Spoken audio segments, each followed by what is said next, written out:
Hello everyone, I'm Benjamin Gutierrez, and welcome back to another episode of the JasperCatProductions show. And today, I'll be doing another review in my series of Xbox 360 games. And today, we're going to be doing a game that's widely considered by many modern gamers as one of the most difficult games ever made, and that is the original Dark Souls. Created by the company From Software. This game and the whole Souls series is almost notorious in the gaming industry for its difficulty. But looking back at it many years later, is it really as difficult as many people say it is? We're going to find out. Now, if you've been with this channel for quite a while, you know that I have quite a history with this game. And as a matter of fact, I did a very old, quote-unquote, let's play of the game, where I fought the first 3 bosses alongside my mom. And if you've seen that, you probably know that I really enjoy this game. But first off, let's talk about what exactly you're doing in the world of Dark Souls. Your character starts off as what is considered undead, and is on the verge of going hollow, meaning that your character will become pretty much just a mindless zombie. However, once your character escapes your prison and fights and takes down the tutorial boss, you are transported by a giant bird of all things to the world of Lordran, where pretty much your character's main quest begins to... It's actually quite uncertain as to what your character's main goal is, since he doesn't necessarily interact with people on his own. That's more or less up to you, for you to decide. So that part of the game is very open-ended. But it gets, for this type of game, you don't really need a humongous story that explains itself so quickly. That's pretty much up to you to find out, as the series and this game in particular has a lot of history and background to it, involving dragons, gods, goddesses, and all that. So let's go over to the gameplay, which is for many people, including myself, the reason why I play the game. Dark Souls is essentially a glorified action RPG, where instead of going into battles differently from the overworld itself, fights are in real time, meaning that you can attack your enemies at any time, and your enemies can attack you at any time. And whenever you die, you go back to the nearest bonfire, which are the equivalent of checkpoints in this game, where you use them to level up, use humanities that you get as an item throughout the world. You can use those to either make your character back into a human, or you can use them to increase the amount of healing items you carry.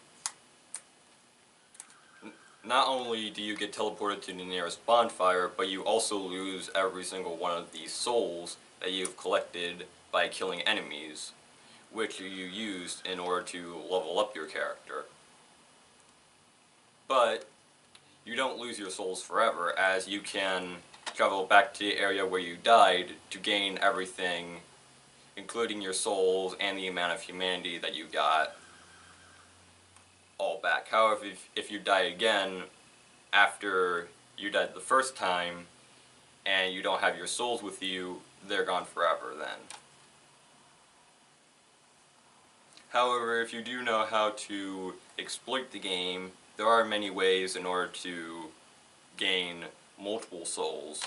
And if you played the game before it came out, before many of the patches, you will also know that there are even more exploits to get infinite souls.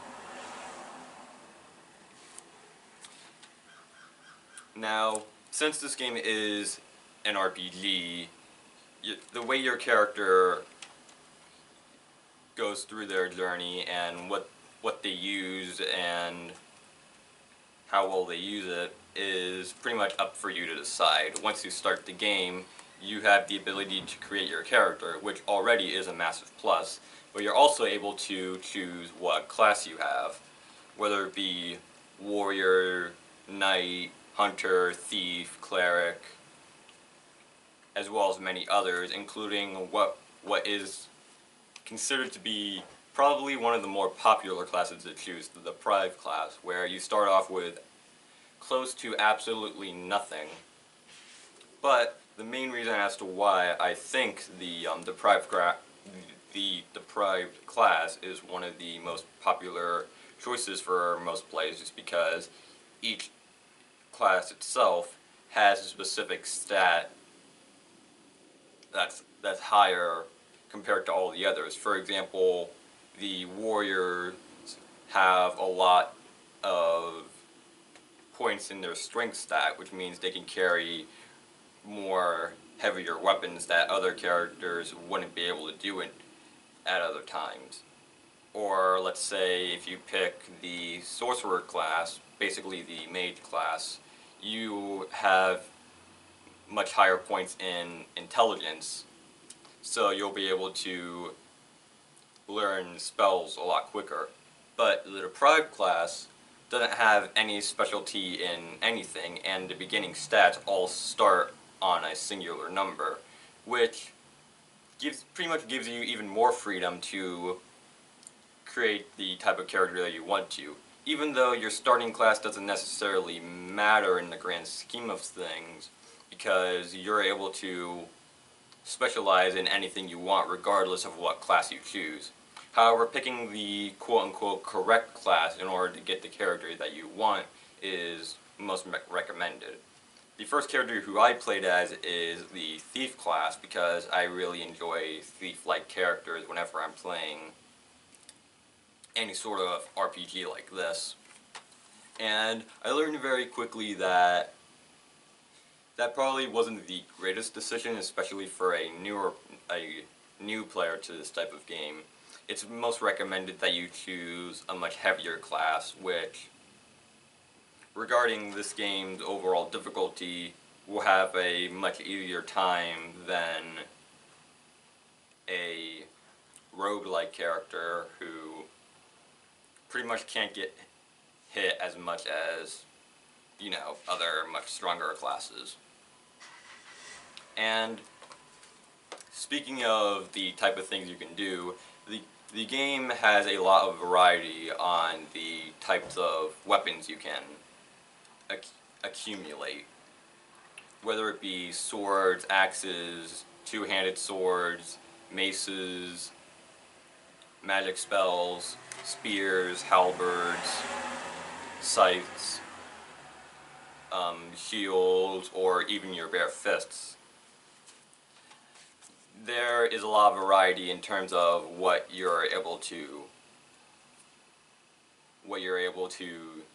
use for your characters.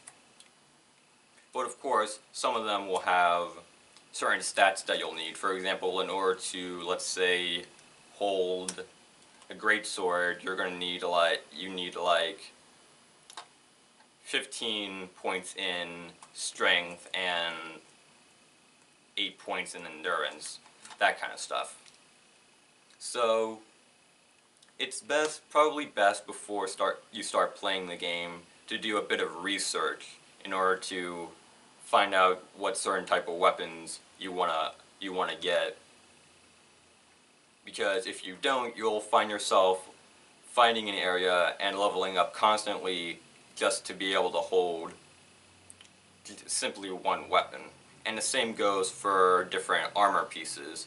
Some armors are much heavier than others, and your character as a result will be much slower.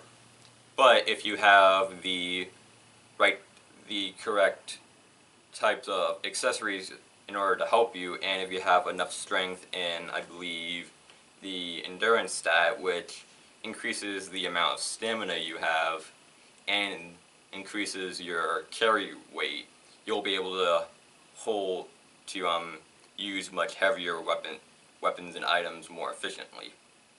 So there is a lot that goes into creating the type of character that you want to, and that, I think, encourages multiple playthroughs.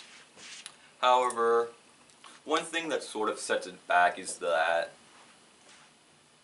and this is a bit more of a nitpick, once you begin to play the game multiple times over and over and going through the same areas over and over, you begin to realize that the game itself isn't as difficult as your first playthrough, which you might be thinking that sounds rather obvious, you know where pretty much everything is, but playing the game and thinking of it as such a hard title, I feel like leads to what makes the game fun to play, because you die so many times to certain enemies, it encourages you to keep on going. You don't just want to give up and let the game beat you. You want to be able to progress more and more. As a matter of fact, that sort of happened to me a lot recently. Back then, I used to stop playing the game after players of the game will understand me. Right after facing the bell gargoyles and ringing the first bell, for some reason I just stopped playing there during that time.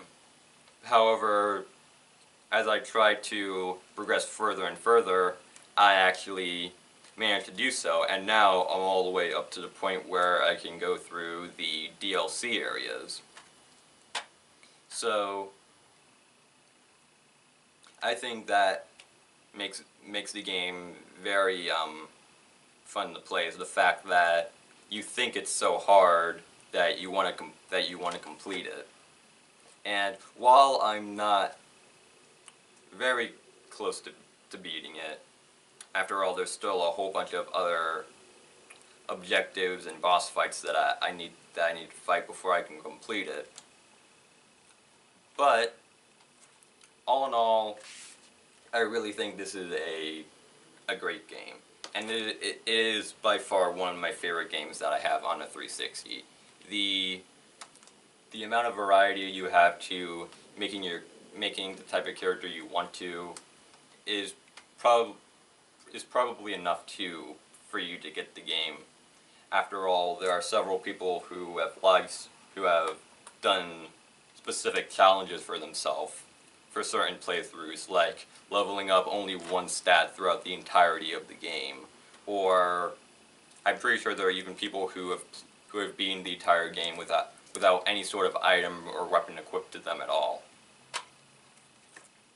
Those are the kind of people who I yearn to be one day. So, I hope you guys really enjoyed this episode of JasperCatProductions. I apologize that it's taken me about, I believe, 2 weeks to get this video out there, but I guarantee that I will have more videos for you in the coming days. And